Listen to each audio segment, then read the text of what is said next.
this force? At the moment, no. However, there may be something we can do about the Jedi.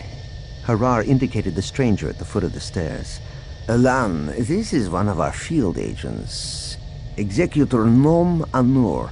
Aside from being instrumental in helping secure a foothold in the Outer Rim, Nom Anur has managed to recruit agents from among the native populations and carry out many acts of sabotage and subversion.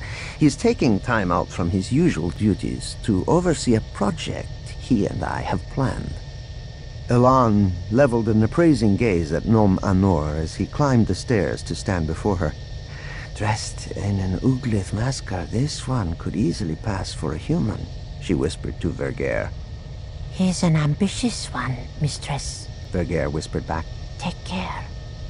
Nom Anur bowed to Harar, though not as deeply as he might have, then spoke. Before the invasion commenced, and as a means of testing what we were up against, I seeded several worlds with a variety of illness-producing spores of my own design. One class of spores, a Kum variant, met with success, causing some 100 individuals to fall ill and die, save for one, a human female Jedi Knight. Neither self-propagating nor contagious, the malady has not spread to the other Jedi. Nom Anur scrutinized Elan. By all accounts, the human remains gravely ill, but she has thus far managed to survive, I assume by drawing on the Force. Her resistance, however, is a blessing in disguise, for I feel certain that we can make use of it to get close to the Jedi. Infiltrate them, you mean? Elan said. Assassinate them, Harar answered from his cushion. or at least as many as possible. Elan looked from Harar to Nom Anur and back again. What part am I to play in all this? The priest moved forward until he was hovering before her. One for which a priestess of the Deception sect is uniquely suited.